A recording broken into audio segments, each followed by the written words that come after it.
Buenas tardes, un día más. Seguimos en el confinamiento en nuestros hogares por causa de la pandemia que afecta prácticamente a todo el mundo. Y qué bueno que podamos volver a vernos por este medio para poder estudiar juntos la palabra de Dios. Espero que dentro de tantas horas que tenéis que pasar en casa, algunos vais a trabajar, otros no, ni siquiera podéis ir y estáis todo el día confinados en vuestros hogares. Pues qué bueno que podamos ahora casi cada día tener este tiempecito ya al caer la tarde, noche y poder estar así juntos compartiendo la palabra de Dios. Quiero invitaros a que, como estos días anteriores, podáis participar. Aquí en el Facebook pues permite que podáis escribir y si queréis hacer algún comentario. Y así pues también de esa forma parece que como iglesia, y no me refiero solo a la iglesia aquí local, porque os conectáis hermanos de otros lugares, pero tenemos un mismo sentir y la iglesia de Cristo es más que aquel grupo de personas que se reúnen entre cuatro paredes. Como iglesia de Cristo nos amamos y más allá de la distancia podemos tener ese mismo sentir y sabemos que estamos en el mismo espíritu. Por eso sentíos en libertad de poner comentarios, así a mí también me alegra ver que estáis ahí atentos y que estáis participando en este tiempo de abrir la palabra de Dios y estudiarla. Y si tenéis una pregunta, si tenéis alguna cosa, pues también me podéis decir y lo mencionaré. De hecho, hoy por el teléfono, por WhatsApp, hubo dos personas que me comentaron un par de cosas y entonces pues durante el estudio las voy a referir, las vamos a contemplar. Vamos a ver un par de cositas por ahí que me han preguntado. Queremos que la palabra de Dios sea la que nos hable. Queremos que sea el Espíritu Santo el que nos lleve a toda la verdad. Jesús lo prometió. Él dijo que Él nos iba a dar al Espíritu Santo y el Espíritu Santo iba a ser nuestra guía. Él nos iba a guiar a la verdad, Él nos iba a enseñar todas las cosas. Y personalmente, cada vez que tengo que compartir la palabra de Dios, siento una gran responsabilidad. Después de tantos años, hace más de 30 años que predico la palabra, pero siempre he tratado de mantener ese temor a Dios, de que no sean mis ideas, mis conceptos, no sean mi propia conocimiento, sino entiendo que solamente soy una herramienta en las manos de Dios y que Dios nos usa a todos, a unos y a otros, para que su iglesia siga siendo edificada. Así que, confiando en Dios, vamos a dejar que sea el Espíritu Santo el que nos enseñe lo que el Señor quiera decirnos en esta tarde-noche. Dios nos quiere hablar, siempre quiere decirnos cosas. Dios es un Dios muy cercano a cada uno de nosotros. Y en el amor inmenso que Él nos ha demostrado, Él quiere transmitirnos toda esa riqueza que hay en su palabra, para que esa obra que Él ha empezado en nosotros se vaya perfeccionando cada día más y más. Pablo estaba persuadido de eso. Él decía, estoy persuadido que el que comenzó en vosotros la buena obra la terminará. Y el Señor va a terminar la obra. Cada día Él hace algo nuevo. Y de eso es de lo que vamos a hablar hoy, porque tenemos un texto de salida que es la primera carta de Pedro, capítulo 1 y versículo 7, y dice ahí que nuestra fe va a ser puesta a prueba. Ese crecimiento que Dios provoca en nosotros, la intención que Él tiene de ir perfeccionándonos, tiene comprendido el que nuestra fe es probada. Eh, Vamos a ser constantemente probados, vamos a atravesar pruebas, vamos a ser de alguna forma medidos, a ver cómo estamos, dónde nos encontramos, cómo está nuestra fe. Así que vamos a estar ahí viendo un poquito todo esto. Bienvenidos a todos los que veo que os estáis conectando. Ya veo a hermanos también que saludaban desde Francia, a Nancy, a María Luisa, hermanos de aquí de Valls, creo que Benito está ya también por ahí conectado y Raquel, así que como dice Raquel, aquí estamos de nuevo, vamos a seguir perseverando en las cosas de Dios. Es tremendamente importante que compartamos esta palabra poderosa de Dios. Ayer me decía un hermano, qué importante que es que sigamos predicando así la palabra de Dios. Y creemos que es así, con todo convencimiento que la palabra de Dios va a provocar cosas en nosotros. Vamos a leer juntos. Primera de Pedro 1:7.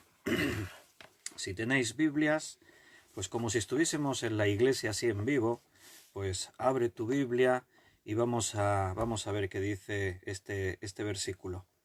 Decía el apóstol Pedro, pero claro, inspirado por el Espíritu Santo, así que el Señor es el que dice estas palabras, para que, sometida a prueba, vuestra fe, mucho más preciosa que el oro, el cual aunque perecedero, se prueba con fuego, sea hallada en alabanza, gloria y honra cuando sea manifestado Jesucristo. Aquí el texto dice que nuestra fe es sometida a prueba. La palabra prueba tiene que ver con una palabra que a nosotros pues nos suena. Prueba, examen. La palabra examen para nosotros pues es familiar. Nos examinamos de muchas cosas a lo largo de nuestra vida. Somos probados para ser aprobados. Cuando tú atraviesas una prueba, pues la intención es salir con éxito de esa prueba. Y mientras voy hablando, pues también, no saludo de uno en uno a todos, Gonzalo, Juan, Beatriz, a todos los que os estáis conectando, aunque no os salude directamente, pero estoy viendo los comentarios, creo que puedo hablar y leer al mismo tiempo, Dios nos da capacidades. Entonces, un abrazo para todos, bienvenidos y me alegro muchísimo de veros por aquí y que podamos compartir juntos la palabra. Ser examinados busca en nosotros que seamos aprobados. Ser probados para ser aprobados. Dios nos prueba. Dios no quiere suspendernos. Las pruebas que vienen de parte de Dios, ayer estábamos hablando un poquito de eso, si te acuerdas, del sufrimiento. Hoy no es el tema de ayer. Te digo que estamos empezando diferentes miniseries. La de ayer, que tenía que ver con el sufrimiento, la vamos a ir retomando. O sea, no vamos a hacer cada día seguido el mismo tema. Hoy vamos a hablar de la fe y exactamente de probados en nuestra fe, como hemos leído, para que sometida a prueba nuestra fe. La fe es probada en nosotros. Entonces vamos a llevar diferentes líneas de estudio, como que esto del confinamiento parece que va para largo. De momento lo que el gobierno decretó, aún nos queda toda una semana entera por delante, más de una semana, pero según dicen y parece todos los indicios, esto aún se puede alargar más, así que por un lado tiene una parte negativa el hecho de que estamos ahí confinados en casa, pero no sé vosotros, yo estoy viendo cosas positivas. Una de ellas es que cada día estamos aquí juntos estudiando la palabra de Dios. Si queréis ahí en los comentarios poner algo acerca de esto, ¿qué os parece? Si todo es negativo o realmente estáis viendo algunas cosas positivas. Yo también he visto algo positivo y es que según los expertos, las mediciones de contaminación en el mundo están descendiendo. Estamos ahí viendo que al paralizarse mucho el tráfico, la industria, ha bajado mucho la actividad de las naciones y eso está permitiendo pues que de pronto bajen los índices de contaminación. No sé si habéis visto fotos por ahí por internet de los canales de Venecia, que el agua es transparente, no hay turismo, está toda la ciudad vacía, o sea, tiene una parte positiva. También es positivo que pasemos más tiempo en casa con la familia, que podamos tener más tiempo para orar, para estudiar la palabra de Dios y mira, para vernos cada día este ratito así juntos como hermanos en la fe y permitir que Dios nos hable. Entonces, hay cosas positivas. Siempre tenemos que tratar de ver lo positivo en todo esto. En medio de la tragedia hay que tener la fe, hay que tener el optimismo. No nos tenemos que dejar llevar por la angustia, como decíamos ayer, por la desesperación, o como Jesús decía, no os turbéis. Bueno, Raquel se alegra que está con su hijo en casa todos estos días y creo que todos vosotros también vais a saber ver cosas positivas en todo esto. Los expertos han dicho que es posible que haya más divorcios a raíz de pasar tanto tiempo junto las familias. De hecho, era algo que ya se había comprobado, que en las vacaciones de verano, cuando se deja de trabajar durante un mes y el esposo y la esposa tienen que convivir ese mes juntos, muchos decían que saliendo de las vacaciones era cuando en todo el año había más divorcios. Bueno, no sé lo que va a pasar en estos días cuando son tantos días las familias juntas en casa. Bueno, hay que intentar buscar lo positivo. Quizás hablemos de eso otro día porque creo que fue Raquel que sugirió que pudiésemos hablar de estas cosas. Aunque todo tiene que ver, si estamos hablando de la fe, pues también tiene que ver en todas las áreas de nuestra vida que la fe funciona de esta manera. Vamos a ser probados, dice el versículo, sometida a prueba vuestra fe. Decía yo antes, a lo largo de nuestra vida atravesamos distintas pruebas, nos examinamos de cosas. Nos examinamos en el colegio, desde pequeñitos, nunca nos gustó escuchar que el maestro nos dijese, mañana hay un examen. Uy, nos daba a todos un vuelco en el estómago, se nos encogía en el corazón y estábamos ahí preocupados por el examen. Pero ¿sabes de dónde venía la preocupación? No sé si a vosotros os pasaba como a mí. ¿Os acordáis? ¿Os preocupaba cuando el maestro del profesor decía, mañana, esta semana tenemos un examen de ciencias, un examen de matemáticas, un examen de... Y ahí nos dejaba la noticia y ay, estabas ya súper preocupado. Pero ¿de dónde venía la preocupación? ¿Qué pensáis? ¿Por qué nos preocupábamos tanto? Bueno, es normal preocuparnos si sabemos que se nos va a someter a prueba nuestro conocimiento, se nos tiene que dar una nota y esa nota pues depende de poder aprobar a lo mejor un curso incluso, ¿no? Si tú no estudiaste, que puede ser el caso de muchos, a mí me solía pasar bastante, yo era mal estudiante cuando iba en el colegio, entonces era aquí en España la EGB, se llamaba así. Entonces, claro, no estudiabas, no te preparabas y entonces ibas muy asustado al examen porque sin haberte preparado difícilmente podrías aprobar. Entonces iba a ser complicado. Raquel dice, porque estudias poco, claro. Si estudias poco, si tú no estás lleno de la materia a la que te vas a examinar, el temor aumenta. Estás ahí realmente pues con ese nudo en la garganta y enfrentas un examen con pocas garantías. Ahora, si tú eras un buen estudiante y te habías estado preparando y estabas ahí muy metido en la materia, estabas totalmente empapado de lo que tú sabías que el profesor iba a poner, pues seguro que ibas mucho más tranquilo a esa prueba, aunque siempre pueda estar el nerviosismo, ¿no? En algunos casos la preocupación no era por aprobar o no, era a ver si saco un 10 o no. En otros era a ver si consigo el 4,5 o el 5, que cuando yo estudiaba era lo justito para poder aprobar. Entonces cada cual, pues la preocupación la podía poner de una manera o de otra. Muchos de vosotros tenéis carné de conducir, ¿verdad? Pues para tener el carné de conducir tuvisteis que pasar unas pruebas, tuvisteis que atravesar un examen, primero de teórica, segundo de práctica, de conducción, para demostrar que estabais capacitados y que os pudiesen dar ese permiso con el cual vosotros podríais conducir después un coche. Entonces todos hemos tenido que atravesar diferentes pruebas a lo largo de nuestra vida. Pruebas en el colegio, pruebas en diferentes facetas de allí donde nos movemos. Entonces, ahora no es nuevo para nosotros que en Cristo y como creyentes también tenemos que ser probados para ver qué ocurre. ¿Por qué tenemos que ser probados? ¿Por qué tiene que ser probada nuestra fe? Bueno, creo que a Dios no le tenemos que demostrar nada.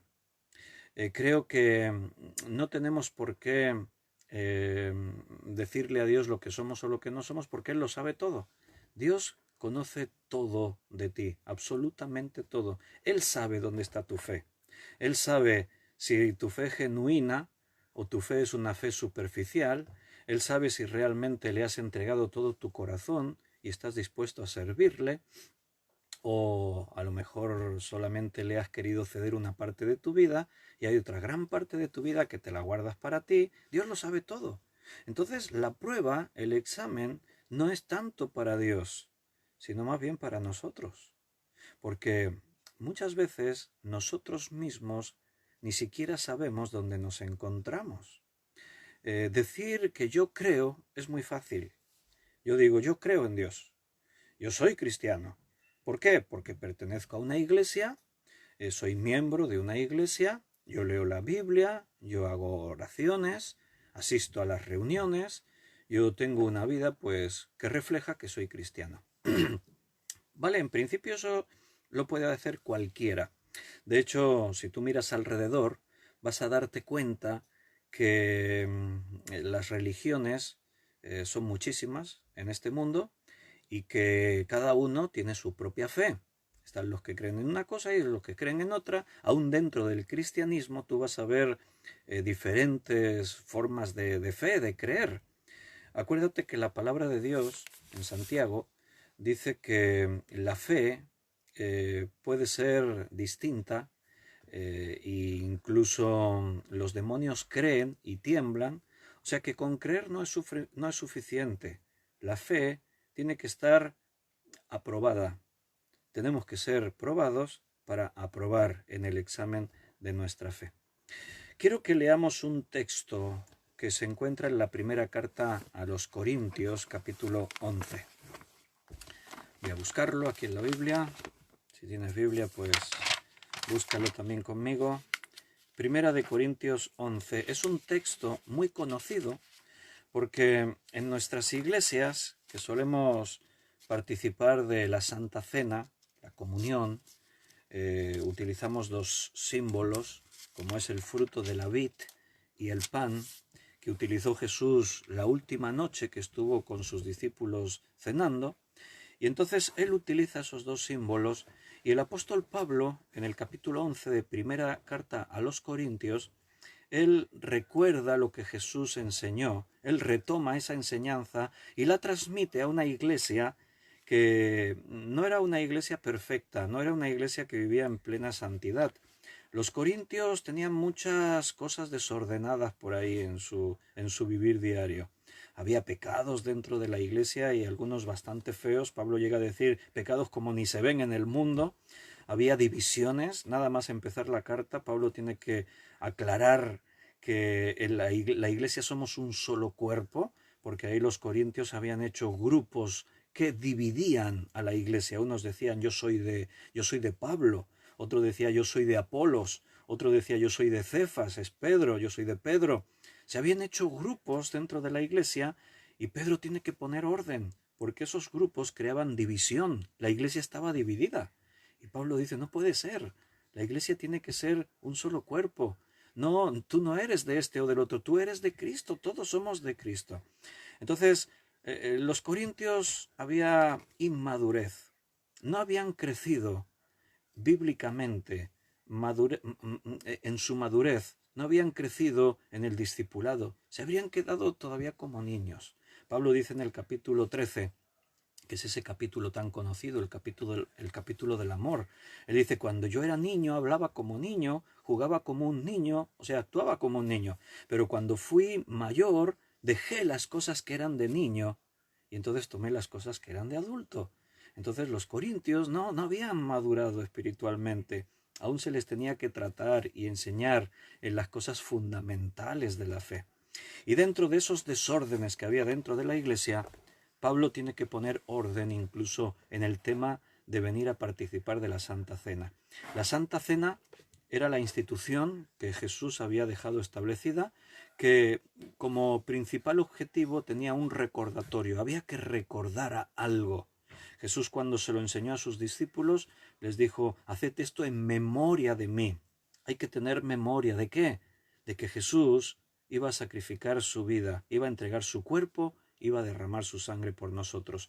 Y esta institución, este sacramento, lo vais a tener que recordar siempre. Hasta aquel día, dijo Jesús, cuando de nuevo, de una forma nueva, lo tomemos juntos ya en la casa de mi Padre. Un día tomaremos con Jesús la Santa Cena.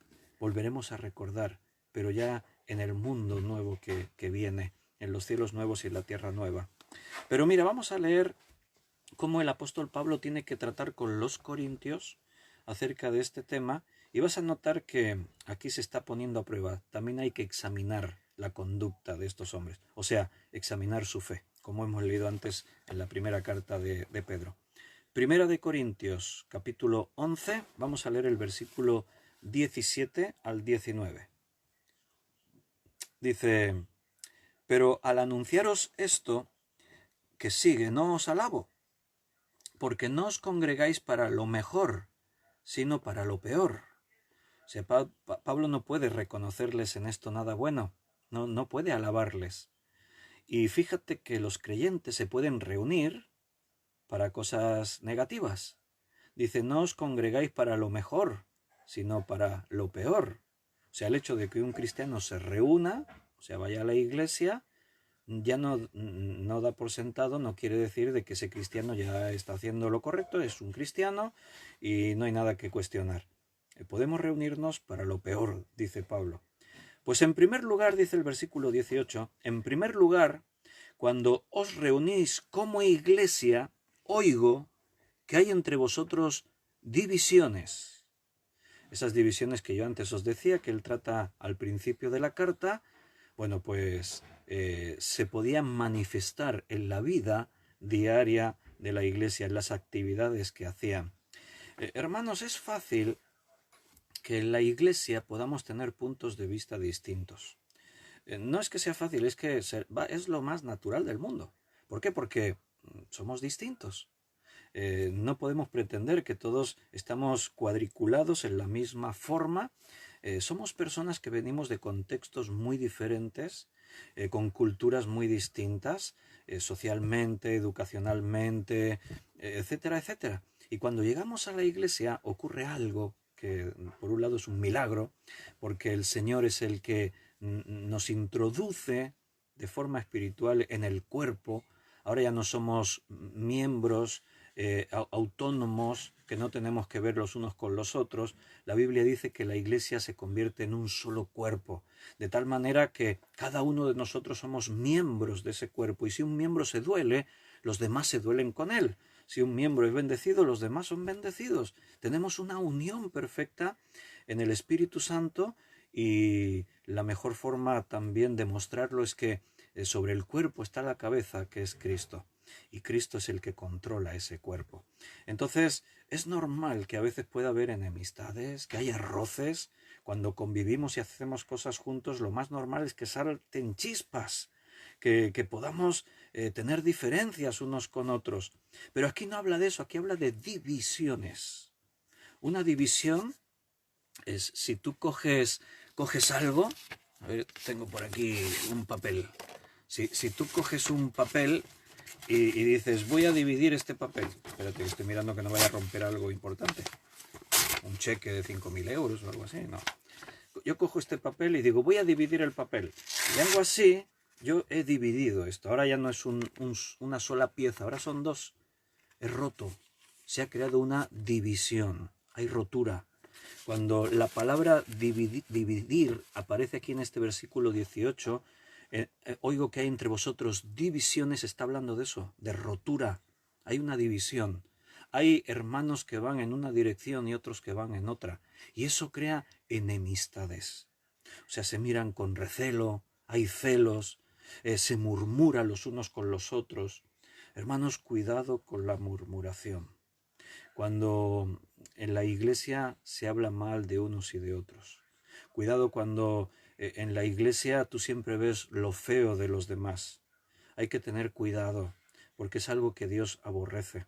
Hay listas de pecados en la Escritura y vas a encontrar que el pecado de murmuración Está a la par o incluso por encima de otros pecados que consideramos muy feos y que como el adulterio, la fornicación, los homicidios, y de pronto ahí aparece la murmuración metido entre todos esos pecados, porque para Dios esto es grave.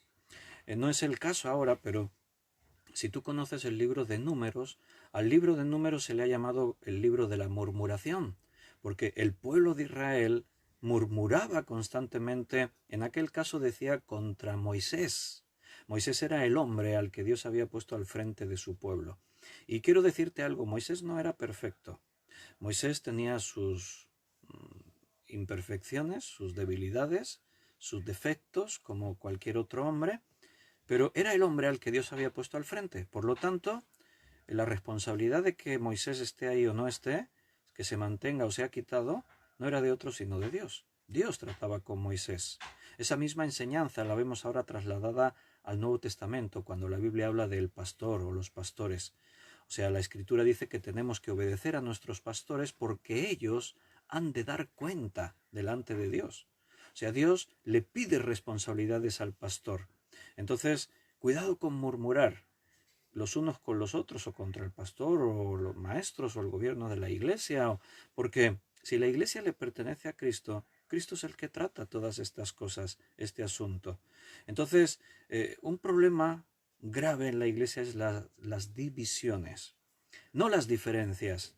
No es que haya diferentes puntos de vista, no es que haya discusión. Todo eso no es ningún problema, es al contrario, es bueno. Si estamos en el mismo espíritu, si estamos todos unidos en la misma fe, entonces todo eso nos va a enriquecer. Vamos a salir fortalecidos de cada prueba que atravesemos. Pero cuando hay divisiones, ese es el peligro. Entonces aparece todo ese malestar, toda esa oscuridad dentro de la iglesia, es algo que Dios aborrece porque es algo destructivo. Dice Pablo, he oído. Pablo no conocía a los corintios personalmente, le llegaban las informaciones. Pero para Pablo la iglesia de los corintios era como su propia iglesia, su propia familia. Pablo no comprendía que la iglesia de aquí y la iglesia de allá son cosas distintas. No, fíjate que la iglesia normalmente en la Biblia se la conocía por el lugar en el que estaba. La iglesia de los corintios, porque estaba en la ciudad de Corinto. La iglesia de los de Efesios, porque era la ciudad de Éfeso. Así todas las iglesias, la iglesia de los filipenses, porque estaban en Filipos. Entonces, esa era la manera de diferenciar el grupo al que se está refiriendo, pero Cristo hablaba de la iglesia en general. Entonces, él ha oído cosas que están ocurriendo en Corinto, en la iglesia de Corinto. Y dice, y en parte lo creo. También es interesante esos pequeños detalles, matices que a veces la Biblia nos deja ahí. Dice, en parte lo creo. ¿Por qué dice en parte lo creo? Porque a veces quizás no creas todo lo que dicen, ¿vale? A veces se dicen muchas cosas.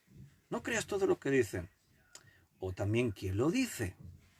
Pero en este caso, Pablo sí creía una gran parte de lo que le estaban diciendo. Porque los hermanos que le habían compartido esto, su intención no era la de murmurar, sino la de una venganza, sino porque realmente ellos querían lo mejor para la iglesia. ¿Y qué es todo esto? Bueno, dice en el versículo 19, porque es preciso que entre vosotros haya disensiones, y escucha ahora lo que dice, para que se hagan manifiestos entre vosotros los que son aprobados. Oh, qué interesante. O sea, es necesario que surjan problemas en la iglesia, esto es lo que está diciendo Pablo, disensiones, o sea, que haya diferencias, que haya discusiones, es necesario, es preciso, dice, que entre vosotros ocurra esto para que se hagan manifiestos entre vosotros los que son aprobados. Cuando todo va bien, cuando las cosas fluyen y todo son risas, y todo es alegría y hay paz, bueno, pues es difícil saber a veces dónde nos encontramos, porque todo es positivo, no hay motivo para que discutamos, todo está bien. Entonces, bueno, pues, vale, o sea, ¿cómo sé yo realmente dónde nos encontramos? Cuando la vida nos sonríe, como también ayer decíamos, si te acuerdas, el Espíritu Santo nos lleva a esto. Cuando todo va bien, bueno, pues estamos ahí bien. Eh, Solemos movernos y solemos experimentar y sentir en relación a lo que nos ocurre. Si todo es positivo, pues estamos bien. Hablamos de gozo, hablamos de paz, estamos contentos, ¿verdad? Pero cuando las cosas se vuelven difíciles, es cuando se va a ver cada uno donde nos encontramos. Entonces nuestra fe va a ser probada. Y la pregunta es, ¿aprobaremos? ¿Cuál será la nota? ¿Será un excelente? ¿Aprobaremos justitos o suspenderemos? Mira, en este caso lo importante es aprobar. Si tu nota es un excelente, mejor, claro. Si en lugar de sacar un 6 sacas un 10, gloria a Dios. Pero no se trata tanto de medir la cantidad de la fe, porque ese es otro tema. La Biblia no nos habla de cómo está tu fe de grande. Habla de si apruebas la fe. Aprobar es estar donde tienes que estar. Entender las cosas como Dios espera que las entiendas. En esta iglesia había muchos problemas y no todos los que estaban en la iglesia eran verdaderos cristianos nacidos de nuevo. Pablo toca algunos temas ahí en el capítulo 5 de un pecado muy feo en la iglesia, cosas que las obras demostraban que la fe no era verdadera. Santiago decía, muéstrame tu fe por tus obras, yo te mostraré mi fe por mis obras. ¿Cómo puedo saber yo que tú realmente eres un cristiano? Yo no puedo abrir tu corazón y ver lo que hay dentro. Dios sí, Dios conoce todo en nosotros. Yo no puedo mirar más allá de lo que ven mis ojos. A veces yo puedo mirar en tu mirada y puedo percibir cosas. A veces percibimos cuando alguien nos está engañando y después de muchos años como pastor ejerciendo consejería y muchas cosas, aparte de que estudiamos cosas, ¿no? Estudiamos técnicas y cosas aún de la psicología moderna y todo esto, pero más allá de eso, nuestras miradas a veces no pueden ocultar la verdad. Las palabras pueden decir una cosa, pero tu mirada puede decir otra. Pero al final, la mayor prueba de saber dónde se encuentra cada uno es lo que hacemos, lo que vivimos. Hablar, todos podemos decir, yo soy cristiano, yo creo en Dios, yo puedo decir de mí mismo, yo soy una buena persona, yo no le hago daño a nadie, pero eso es una cosa y otra cosa es lo que realmente yo hago cada día en mi vida, donde tú te mueves empezando por tu propia familia, cómo tratas a tu familia. Hay muchos testimonios de pastores, de maestros que en la iglesia dan unas predicaciones impresionantes, pero después en su familia, en su propia familia, tratan mal a sus hijos, a su esposa, aunque resulte difícil creerlo. Hay incluso líderes espirituales que en la iglesia predican y ejercen y después maltratan a su esposa. Entonces hay algo no funciona, hay algo que está mal, porque mi vida, mi día a día, tiene que reflejar lo que yo digo. O sea, no puede ser como el típico ejemplo que siempre ponemos, de que el padre le diga al hijo, haz lo que yo te diga, pero no hagas lo que yo hago. No, eso no se puede, es imposible. O sea, el hijo va a imitarte en tus obras. O sea, da igual lo que tú digas, él hará lo que tú estás haciendo. Y de ahí vemos que realmente esto ocurre en la vida de las personas. De hecho, hay el refrán popular que dice de tal palo, tal astilla, ¿verdad? Entonces, era necesario que surgiese la disputa, que ocurriese esta disensión para que, como dice ahí el apóstol, se manifestase los que son aprobados. Cuando surgía el problema y surge el enfrentamiento, se va a ver aquellos que buscan a Dios y aquellos que se mueven por su propia convicción.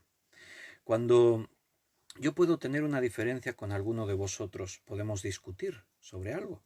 De hecho, antes hemos dicho, esto es totalmente natural. Cuando convivimos y hacemos cosas juntos, lo normal es que puedan surgir diferencias. Ahora bien, cuando surge una diferencia, podemos hacer algo. Podemos intentar ceder cada uno un poco en nuestro terreno y encontrarnos.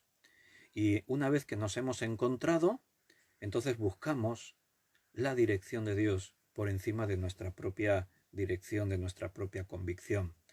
En ese momento podemos renunciar, por así decirlo, a mi propio derecho y tratar de buscar dónde está la verdad.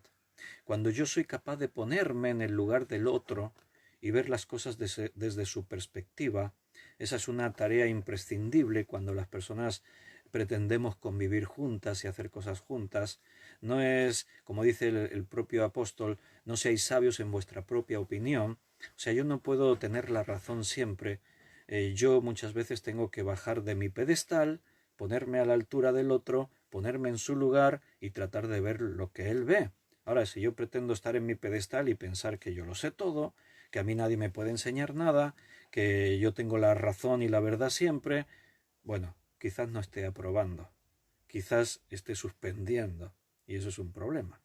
Entonces, cuando yo tengo esas diferencias con alguien, vamos a tener que encontrarnos y vamos a tener que de pronto renunciar a mis ideas, buscar una línea humilde, voy a ser humilde, voy a buscar esa actitud de que, bueno, no voy a ser sabio en mi propia opinión y vamos a buscar realmente dónde está la verdad.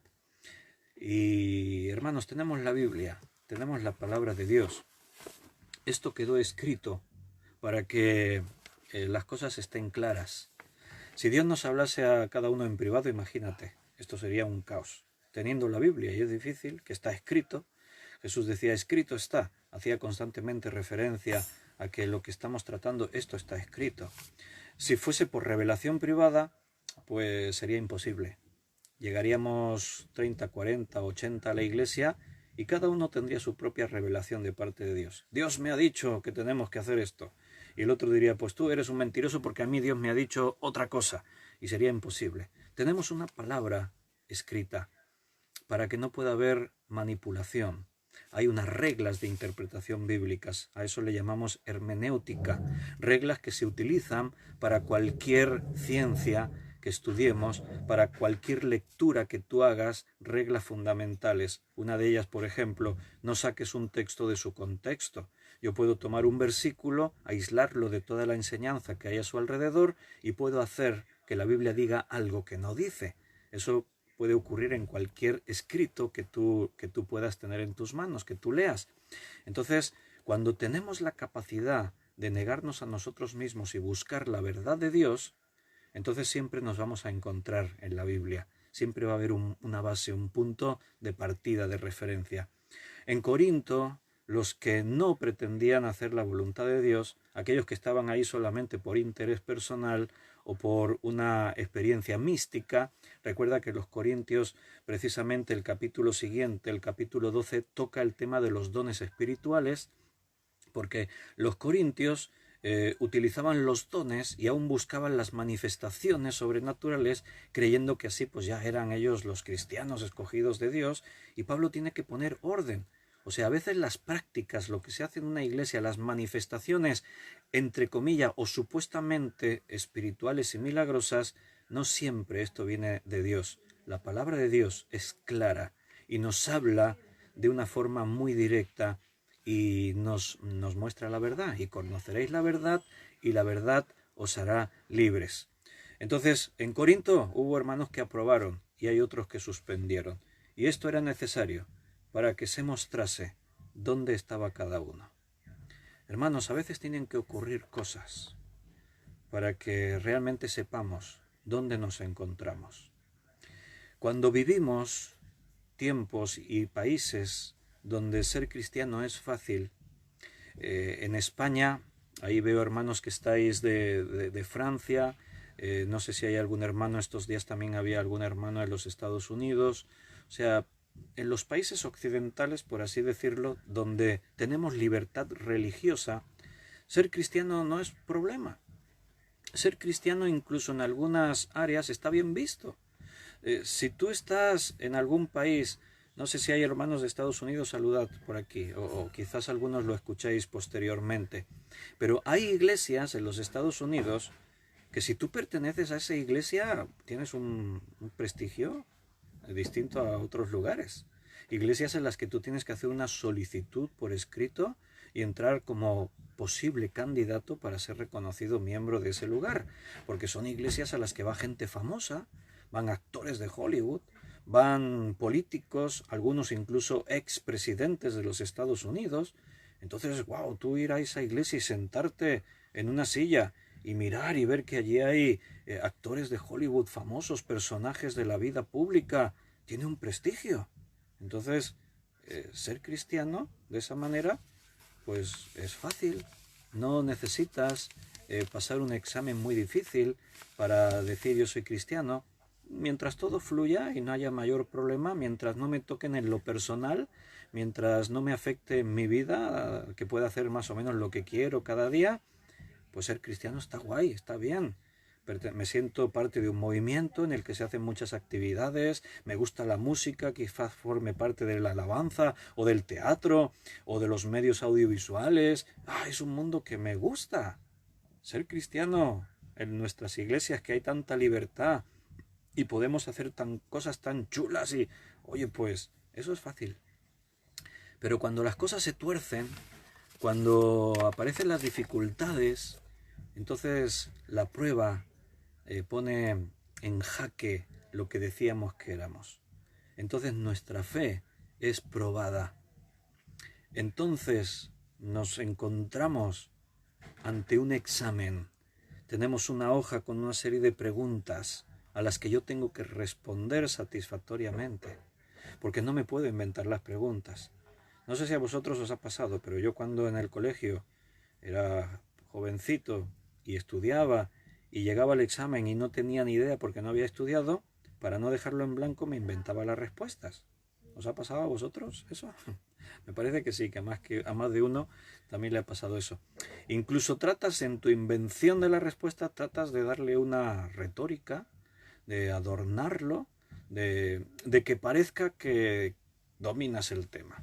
De hecho, yo por aquí por la estantería tengo algunos libros de humor, de respuestas de exámenes, porque hay niños, alumnos, jovencitos, que respondían cada cosa que era para reírse, o sea, cosas que se las inventaban sobre la marcha. Por aquí muchos dicen, no, creo que igual yo era el único que me inventaba las preguntas, las respuestas, perdón. Entonces, pues vosotros erais mejores estudiantes que yo, seguro, fijo. Yo era un malísimo estudiante. De hecho, yo no me saqué el graduado escolar cuando tocaba. Posteriormente, y tras convertirme al Señor como ahora una nueva creación, fue cuando me tuve que apuntar a clases nocturnas y sacar el título escolar. Pero cuando me tocaba, no.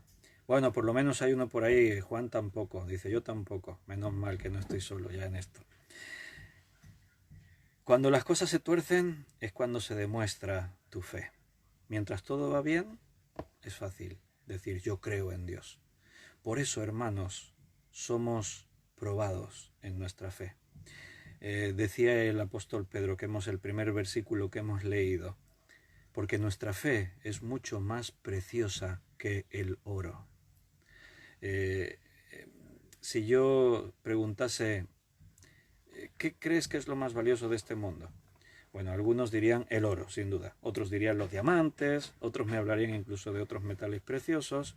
Pero el oro, por así decirlo, es el valor como más fiable, más seguro, es el emblema que siempre demuestra la riqueza. Piensa que los países más poderosos del mundo tienen grandes depósitos de oro. Los principales bancos de esos países almacenan toneladas y toneladas de oro. ¿Por qué? Porque el dinero, papel moneda o el dinero electrónico que está tomando el protagonismo frente al dinero en papel o en moneda, se llama, al final no es valioso, porque depende mucho de una serie de circunstancias.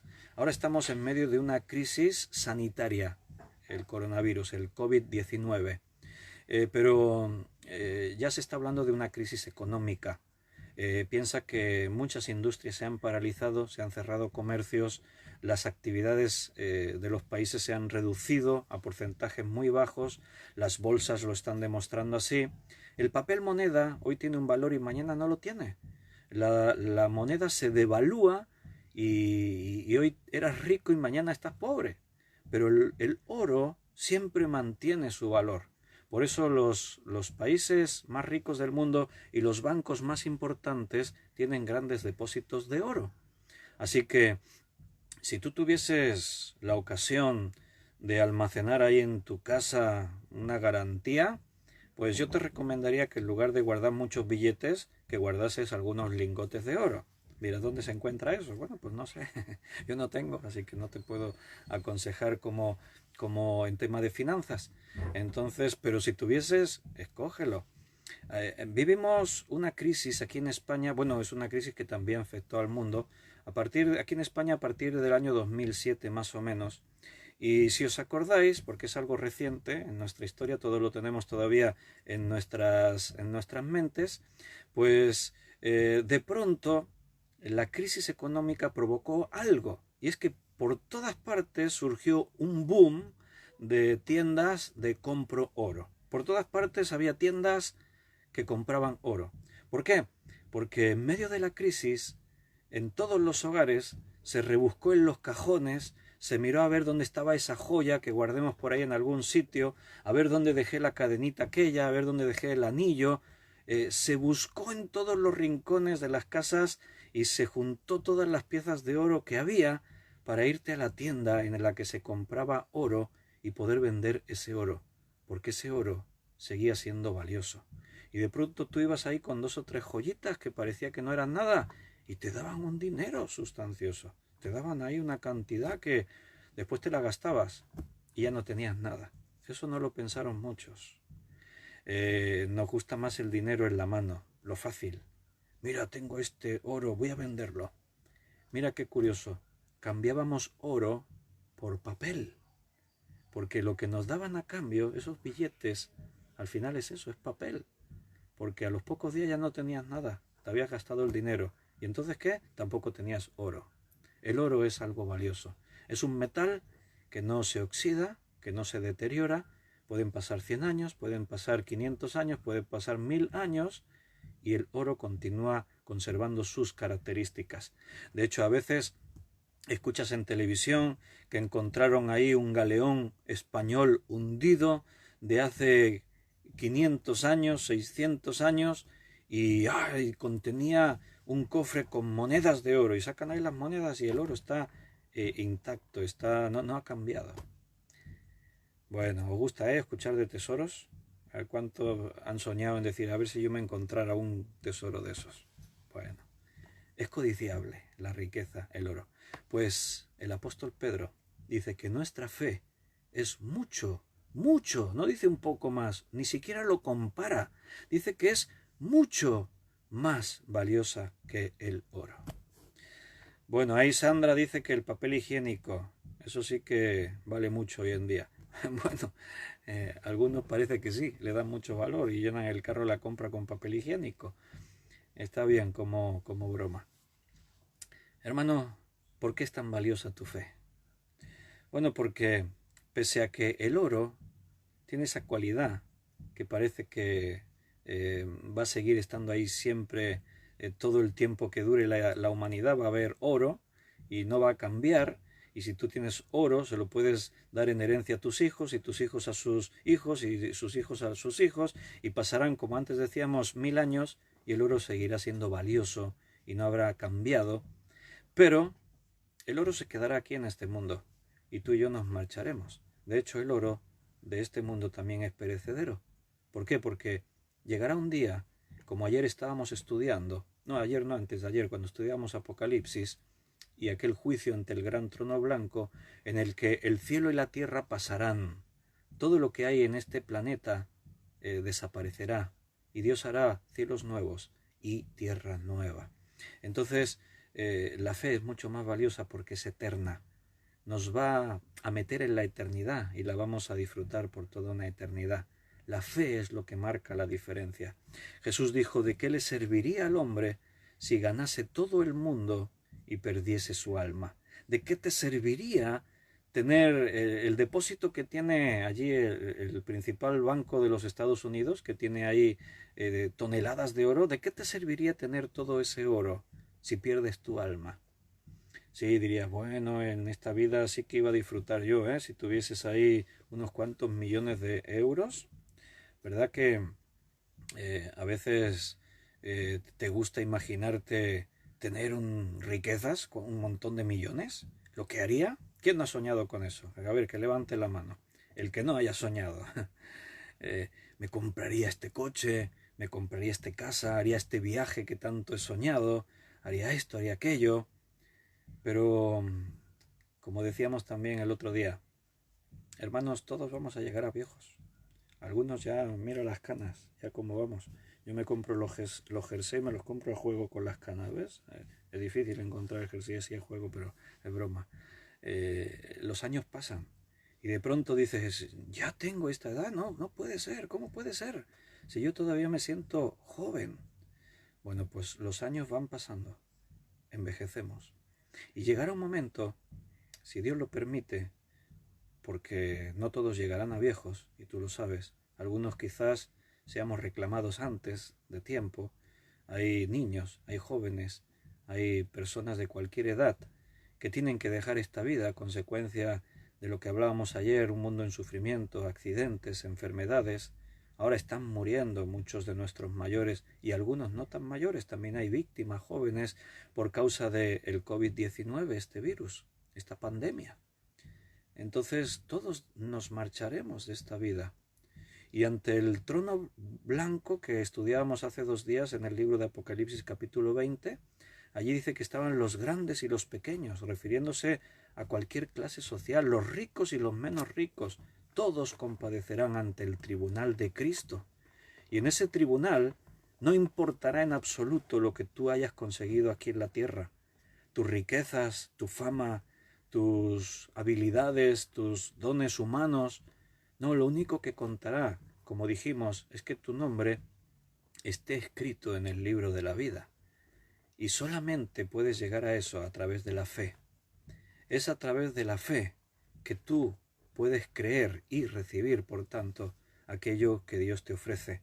Todo lo demás va a quedarse aquí. Vanidad de vanidades.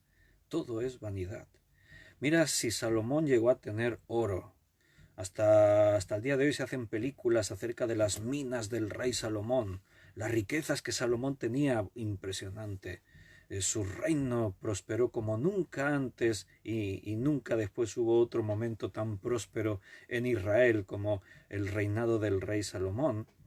Pero en su vejez Salomón dice vanidad de vanidades, o sea, algo totalmente vano, vacío. ¿Se entiende, no? Lo que es una cosa vana. Cuando tú estás ahí partiendo almendras o avellanas, un fruto seco, y estás ahí y abres una y se ve ahí la almendrita tan rica y te la comes, y de pronto rompes una y estaba vacía, no tenía nada, no había almendra, no había avellana, no había fruto seco, estaba vacía. Y tú dices, está vana. ¿Y qué haces con esa almendra? Pues la tiras, no sirve para nada. Una almendra es buena si tiene un fruto dentro. Si está vacía, no sirve absolutamente para nada.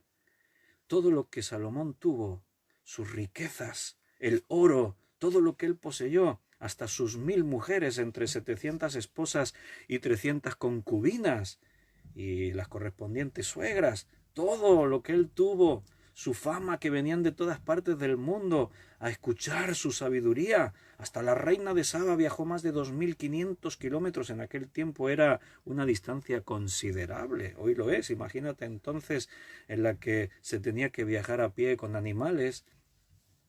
Ni siquiera su fama él la consideró como algo valioso. En su vejez dijo, todo esto fue algo vano. No servía para nada. La fe es importante. Lo demás, bueno, suple un papel, nos ayuda en el momento determinado, en las necesidades que tenemos día a día y en poder bendecir a otros. Vivimos en un mundo en el que necesitamos el dinero para poder cada día comprar la comida, el vestido, nuestra vivienda. Pero como decía Jesús, no os hagáis tesoros en la tierra, donde todo se quedará ahí, todo será corrompido, todo se perderá. Hermanos, por eso nuestra fe es probada. Tienes que saber dónde te encuentras. No es suficiente con decir yo creo. No vale solamente eso. Tenemos que ver realmente dónde estamos. ¿Te ha pasado alguna vez? También soy yo el único que le pasa. Yo pregunto cosas, yo voy leyendo ahí. Veo risas, veo algunos que hacen chistes, está bien, no hay ningún problema. Pero ¿te ha pasado alguna vez que te has sorprendido a ti mismo? ¿Has reaccionado de una forma que no pensaras que tú reaccionarías así nunca?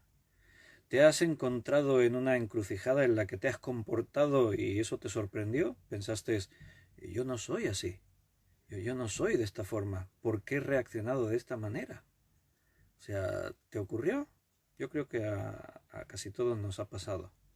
Sorprendernos a nosotros mismos en una situación determinada que nunca antes habíamos experimentado. Hablábamos el otro día del caso de Job. Si alguien fue probado, ese fue Job. Si alguien tuvo que enfrentarse a un examen en su vida como pocos, ese fue el justo Job, que tuvo que demostrar realmente lo que creía y lo que no. Tuvo que demostrar si lo que él vivía en su día a día era auténtico o era falso.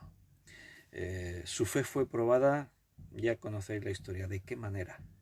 Perdió a sus siervos, perdió a sus hijos, perdió sus propiedades, sus bienes, su negocio, su riqueza, contrajo una enfermedad terrible, dice que había una llaga pestilenta que llenaba su cuerpo desde la coronilla hasta la planta del pie.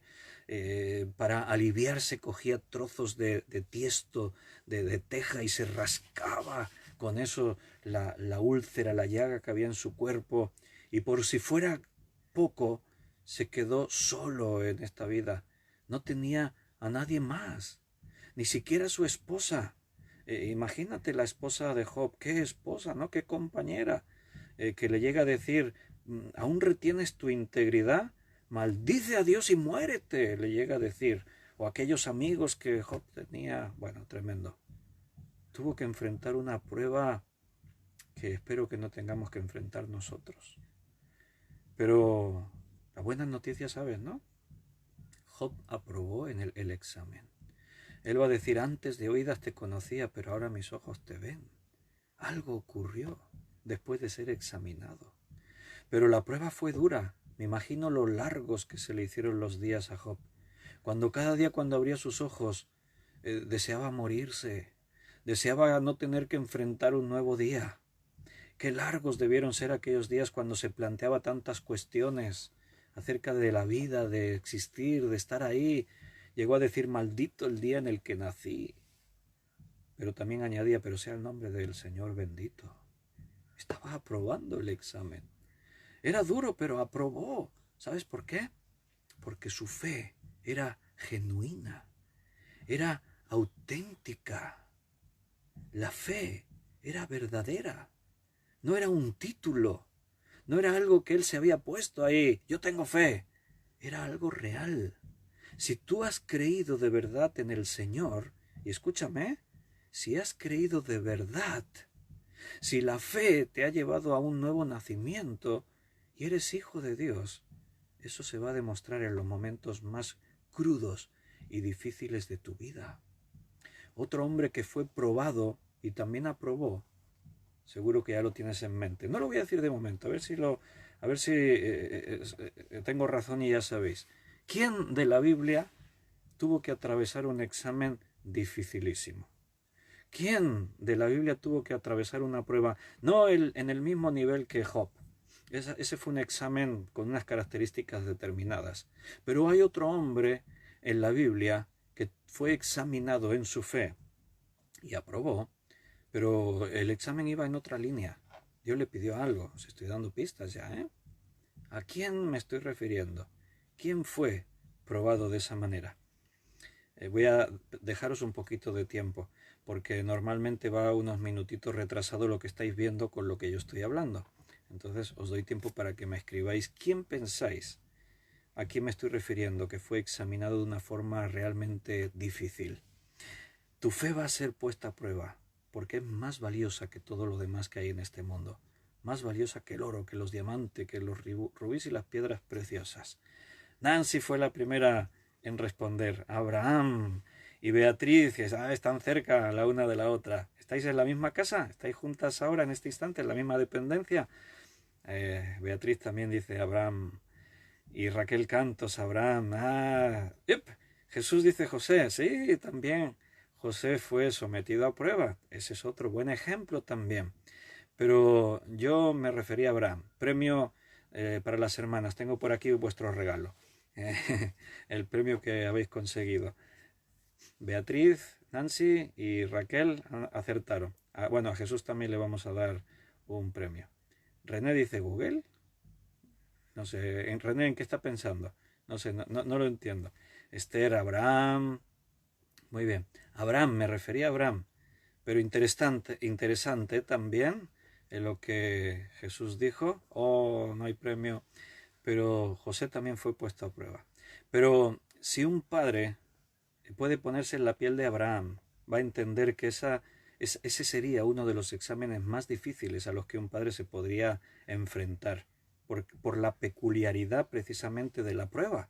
Imagínate que Dios te pide que sacrifiques a un hijo tuyo. O sea, es que no hay por dónde cogerlo. Ponte en la piel de Abraham. Él y su esposa Sara anhelan tener un hijo. Lo desean con todas sus fuerzas. Ahora Sandra dice por ahí Jonás. Sí, no, claro, también fue probado. Lo deseaban con todas sus fuerzas. Querían un hijo propio. Pero Sara era estéril desde siempre. Nunca había podido tener hijos. Y pasaban los años y pese a que ellos buscaban a Dios y confiaban y le pedían, se estaban haciendo viejos y no tenían hijos. Es legítimo que todo matrimonio desee tener hijos. Pero en los tiempos bíblicos, en los tiempos de Abraham, ya no solamente era el deseo del hombre y de la esposa, implicaba otras muchas más cosas. Una mujer,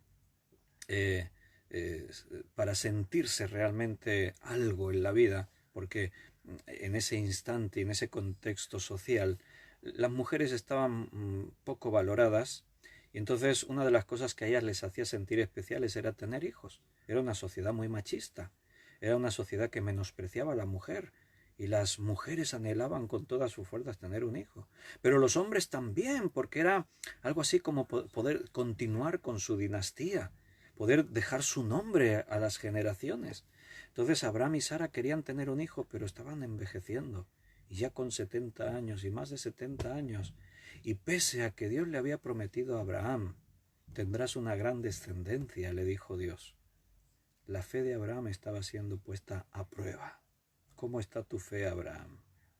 Y sabes, la primera vez que fue probado, Abraham suspendió. Yo te daré un hijo. Pero pasaba el tiempo, se hacían viejos y el hijo no venía. Y un día, en sus cavilaciones, Sara se le ocurre una idea brillante y viene y le dice a Abraham, Abraham, mira, tú sabes que tengo mi sierva egipcia, Agar. Oye, como es mía, porque es mi sierva, un esclavo le pertenecía a su amo, como es nuestra, es mía, es mi esclava, ¿por qué no tienes un hijo con ella? Y así el hijo que nazca será también nuestro, será mío, porque ella será de mi esclava. Y a Abraham pues le pareció estupendo el plan. Dijo, hombre, pues perfecto, como no se me había ocurrido a mí antes. Bueno, no sé qué estaba pensando Abraham, porque se complicó la vida y de qué manera.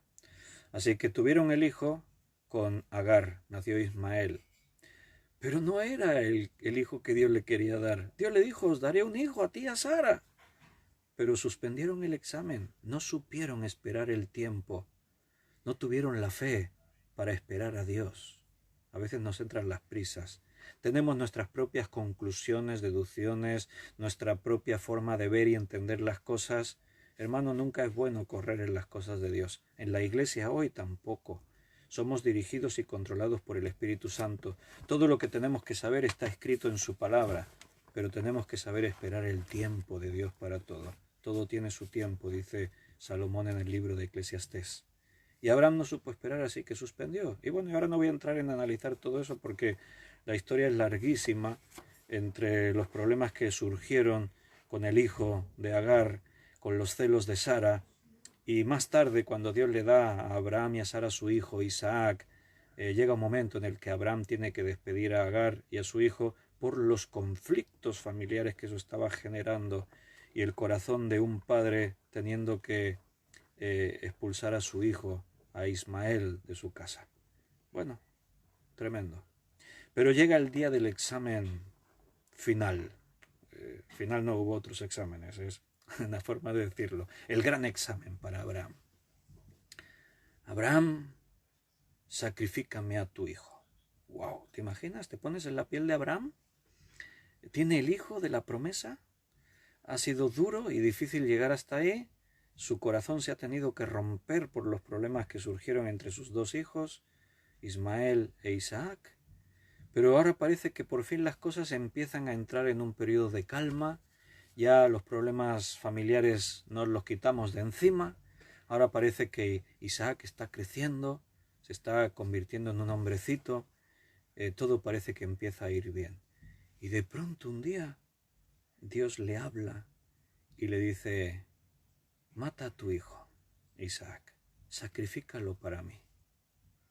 Y ahora Abraham tiene que responder: ¿qué hago? ¿Lo sacrifico o no? ¿Obedezco o no? No es la forma más común en la que Dios nos pone a prueba. Dios no creo que se repita esto, ¿eh? Así que padres, si alguno está esperando que Dios le pida que sacrifique a un hijo, pues no va a ocurrir. O sea, porque esto ocurrió esa vez y quedó como testimonio.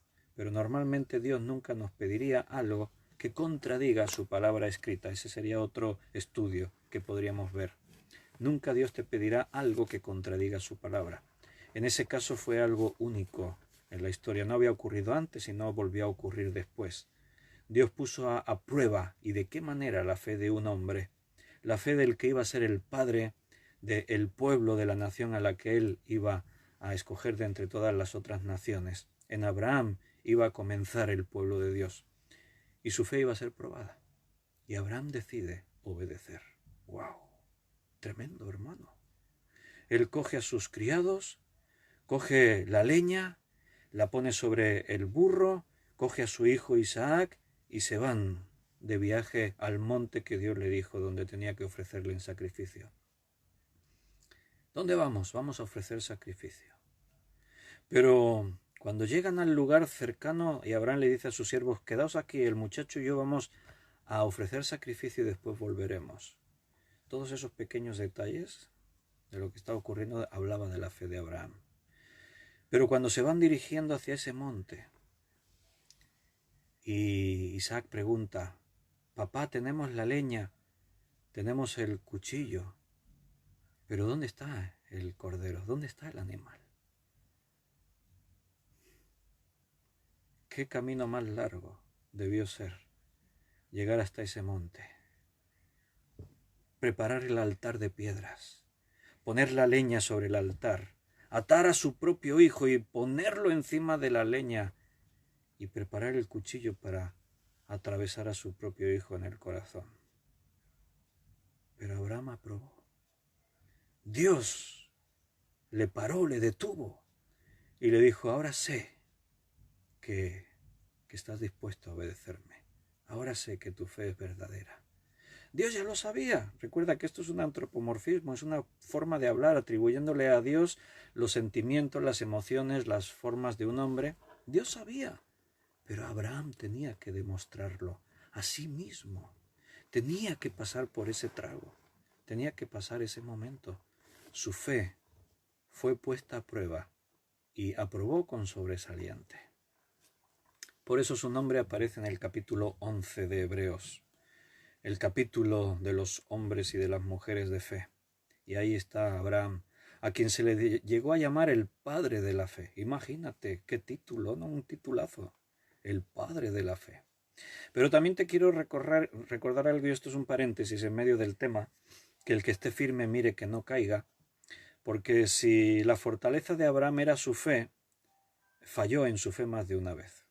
Ya lo hemos mencionado antes, cuando tuvo que esperar el tiempo de Dios y no supo esperar, falló, pero también cuando están de viaje con su esposa Sara y llegan a aquel lugar en el que Abraham se empieza a montar su propia historia, llegaremos allí, el rey verá a mi esposa lo hermosa que es y para quedarse con ella me matará a mí, se quedará con ella, se montó la película, se montó la historia.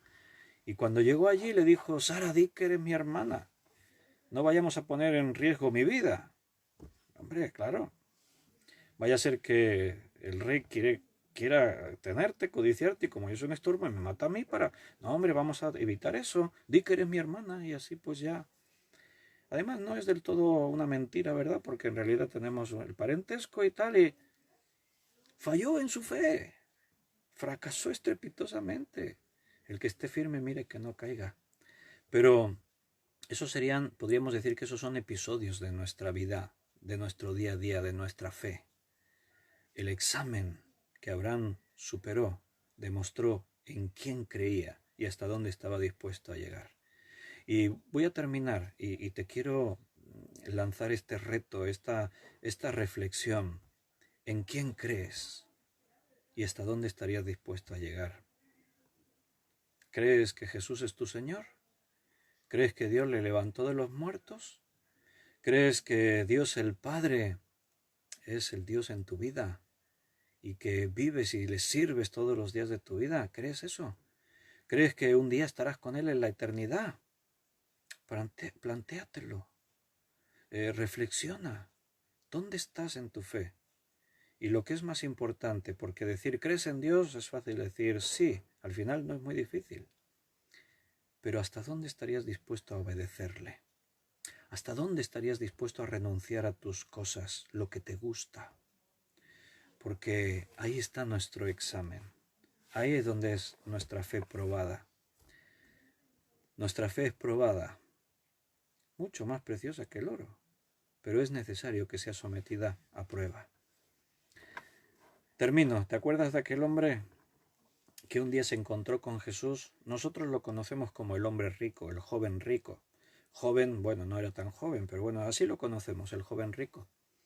Este hombre salió al encuentro de Jesús y le preguntó, maestro bueno, le dijo, ¿qué tengo que hacer para heredar la vida eterna? Y Jesús le dice, guarda los mandamientos. Y le cita ahí 3 o 4 mandamientos. Y este hombre, este rico, le dice, sí, estos mandamientos los he guardado desde mi juventud. No sabemos si era pretensión o realmente los había guardado, pero imagínate que es verdad que los había guardado desde su juventud. Bueno, un testimonio impecable. A mí me gustaría yo mismo y tener en la iglesia muchos hermanos que pudiesen decir como este hombre, yo guardo todos estos mandamientos. Llevo una vida de integridad. Tenía fe. Si no, ni siquiera se habría acercado a Jesús a hacerle la pregunta, ¿qué tengo que hacer? Tenía fe. Pero Jesús tenía un examen preparado para él. Lo iba a poner a prueba. Iba a poner a prueba su fe. Y Jesús le dijo, está bien. No entró en discusión si los guardó o no los guardó, si lo hizo bien o lo hizo mal. Jesús tenía otra intención. Y le dice, está bien, pero te falta una cosa. Para aprobar el examen, aún te queda una pregunta del cuestionario. Respóndela correctamente y tendrás la vida eterna. Te falta una cosa. Vende todo lo que tienes y dáselo a los pobres. También quiero que notes que Jesús no dijo, vende todo lo que tienes y me lo das a mí. No, hoy en día en la iglesia hay muchos listos que hablan de esa manera. Tráeme tu dinero, tráeme tus ofrendas, tráeme... No. Vende todo lo que tienes y dáselo a los pobres, repártelo entre los que están necesitados. Y entonces ven y sígueme. Entonces tendrás la seguridad de la vida eterna. Pero dice que aquel hombre, como tenía tantas riquezas, y el problema es que las amaba, su corazón estaba en sus riquezas, dice que se dio la vuelta y se marchó triste. Suspendió el examen. ¿Te das cuenta? No pasó la prueba. Y era un hombre piadoso. Era un ejemplo de conducta. Era una persona que ya quisiera yo que las iglesias estuvieran llenas de hombres así, de mujeres así. Pero le faltaba una sola cosa. y por una sola cosa fue suspendido. Jesús dijo, ninguno que pusiere su mano en el arado y mirare atrás es digno de ser mi discípulo. Jesús dijo que para seguirle nos tenemos que negar a nosotros mismos e ir en pos de Él, seguirle entonces. Jesús dijo que tenemos que tomar nuestra cruz cada día. Ser cristiano no es fácil, hermano. Aunque nos lo pueda parecer, ser cristiano no es que voy el domingo a la iglesia, escucho el culto, participo de una u otra manera, después me voy a mi casa y hasta el domingo siguiente. Ser cristiano es una forma de vida, es una conducta diaria. Es que yo no busco cada día mis intereses, busco los intereses de Dios. Es que cada día cuando abro los ojos le pregunto a Dios, Señor, ¿qué quieres hoy de mí? ¿Qué pretendes de mi vida en este día? Este es el día que hizo el Señor, nos gozaremos y nos alegraremos en Él. Es decirle, Señor, estoy dispuesto a obedecerte en lo que tú me pidas. No sirve que tengas 99 cosas haciéndolas bien. Si te falta una, tienes un problema. Dios te quiere 100%. Él quiere todo lo que tú eres. A Dios no le interesa lo que tienes, te quiere a ti. Tu fe está siendo probada todos los días. Ahora el Señor nos está confrontando de la forma en la que creemos o no creemos. Bueno, vivimos pruebas. Ahora estamos confinados en nuestras casas. El coronavirus o el COVID-19, como es su nombre real. Estamos atravesando dificultades. Puede ser que estés en crisis económica. Puede que no sea el COVID-19 y tengas otra enfermedad en la que estás siendo probado. Puede ser que tengas un conflicto familiar grave, está siendo probado. O simplemente todo te va bien y tienes que decidir en qué inviertes tu tiempo. Si estás poniendo las cosas de Dios en primer lugar, si estás siendo sensible a las necesidades de aquellos que tienen escasez, con las que tú tendrías que compartir la riqueza de lo que Dios te da. Si estás tomándote tu tiempo para hablar con Dios en oración, para alimentarte de su palabra cada día. Si sabes escoger entre la mejor parte, felicidades sea a todos los que habéis escogido hoy la mejor parte. No, la mejor parte no soy yo, que me estáis escuchando a mí. Es haber detenido lo que estuvieseis haciendo en vuestras casas, haber apagado la tele, que harían una serie buenísima y la película esta me interesaba, pero de pronto había una oportunidad de sentarse a los pies de Jesús y escuchar su palabra, y no vinisteis para escucharme a mí, dijisteis voy a escuchar la palabra de Dios.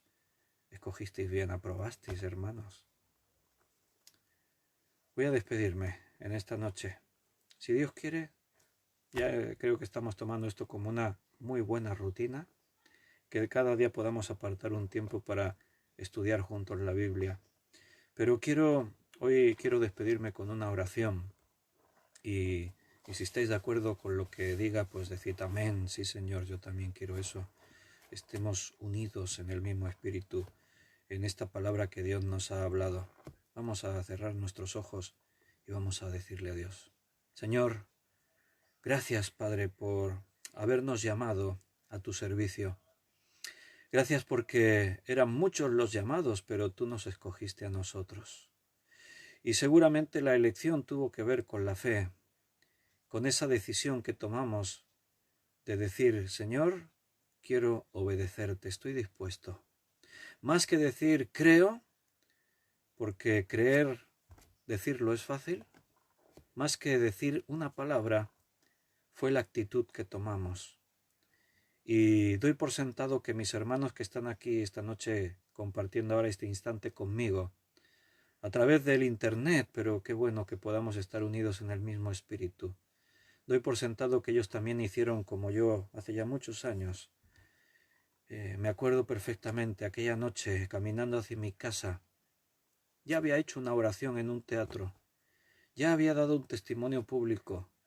Pero me acuerdo de aquel día exclusivo, cuando caminando en la noche hacia mi casa te dije, Señor, lo que tú quieras, como tú quieras, cuando tú quieras, de la forma en la que tú quieras, sin condiciones. Sé que todos hemos llegado a ese momento. Señor, te seguiré donde tú quieras y como quieras. Y también siendo conscientes que cuántas veces te hemos fallado, siendo realistas y sabiendo que quizás hoy aún no te lo estamos dando todo. Pero tú conoces nuestro corazón, Señor, sabes que no son simples palabras, que hay sinceridad en nuestra actitud de decirte, Señor, no quiero ser yo, quiero que seas tú en mí. Que podamos decir como Pablo, ya no vivo yo, mas vive Cristo en mí. Señor, ayúdanos a ser consecuentes con nuestra fe. Que no solo sea una fe de nombre, que realmente la vivamos intensamente cada día. Que cada día en esas pruebas que vienen y que ponen a prueba lo que decimos que creemos, que podamos salir siempre victoriosos, que salgamos siempre aprobados. Te pido una bendición muy especial por cada uno de mis hermanos que están siguiendo el estudio y que ahora estamos detenidos delante de ti. Bendícelos, llena sus vidas, provéeles de sus necesidades. Protégelos, Señor, en los tiempos de la prueba de la enfermedad que vivimos ahora. Protégelos, guárdalos, cuida a sus familias, cuídales a ellos, bendice sus iglesias. Señor, que estén bajo el abrigo del Todopoderoso, habitando a la sombra del Altísimo, que podamos seguir confiados en ti. Muchas gracias, Señor. Y te lo pido en el precioso nombre de nuestro Señor Jesucristo. Amén. Amén, hermanos. Muchas gracias a vosotros también. Recibo la gratitud que viene de vuestra parte, pero sintiendo que para mí es un privilegio, realmente lo digo de verdad, de corazón, poder pensar que os puedo bendecir lo que yo diga, lo que yo haga, me llena realmente de una gran satisfacción pensar que Dios nos une en este tiempo y podemos bendecirnos mutuamente. Que sepáis que me bendecís mucho y ver todos vuestros comentarios, vuestros deseos también de bendición hacia mí, hacia mi persona y especialmente, no sé, para mí es algo muy especial sentirnos unidos, saber que estamos en el mismo espíritu, que Cristo es nuestro Señor, es la cabeza de la iglesia. Si Dios lo permite y Él quiere, mañana nos vemos otra vez y seguimos estudiando juntos. Un abrazo muy grande para cada uno de vosotros. Algunos ni siquiera nos conocemos personalmente, nos hemos conocido a través de las redes, pero siento que sois parte de mi propia vida por la fe que compartimos. Y si Dios lo permite, vamos a seguir trabajando juntos, creciendo juntos. Comparte tu fe en estos tiempos difíciles con tus familiares, con tus amigos. Quizás no los puedas ver cara a cara por el confinamiento, pero usa las redes. Comparte las predicaciones que tenemos por aquí. Háblales, mándales un versículo. El mundo está sensible ahora a otros temas que normalmente no consideran. Aprovecha estas circunstancias para, sin temor, presentarles el Evangelio de Jesucristo y que muchos puedan ser salvos. De verdad, muchos besos para todos, abrazos, os quiero un montón en el Señor y si Dios quiere nos vemos pronto. Que Dios os bendiga mucho.